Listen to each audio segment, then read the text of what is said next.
through the magic of read once or write once, read many drives, we have access. And the title from the Washington Times article on Thursday, April 28th, 2011. So this is not ancient history that you can't find on the internet. This is recent history they have purposefully censored because of what is disclosed in this article. De Borschgrave is the author of this article, right? So the title is kind of weird, but the gist is about to be elucidated. Geneva Gnomes, Global Dread, I'm saying it clearly for the clip, Genie. Grotesque financial mismanagement could trigger unpredictable turmoil. The gnomes of Zurich were derogatory caricatures of secretive, greedy, stiff Swiss German bankers, Pince Nez Equiver, who ruled over the land of secret numbered accounts for tax dodgers all over the world. With the world's best financial intelligence service, they knew their stuff and seldom spoke, even in retirement.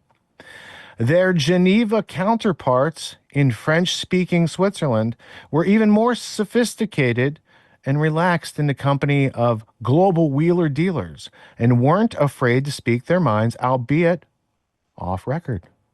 Such was George C. Carl Weiss, the brain behind Bank Privé, owned by the late Baron Edmund de Rothschild. His biggest claim to fame, George Soros and the launch of his quantum fund in 1969. Admonish me, I said 1968 a few minutes ago. That's why we go to the artifacts, so that I don't pass on heirs to the future. As an original $100,000 stake in Mr. Soros's fund was worth $150 million by 1994. Between 1970 and 2000, the return was 3,365%. That's a heck of a return on investment. So ties in with Bank of England and Soros, and you can continue to read on, and the story continues and all that good stuff. But most people would say that's an anti-Semitic conspiracy theory instead of saying that was in the news 15 years ago in the Washington Times. There's also interesting Washington Times pieces from like 1989.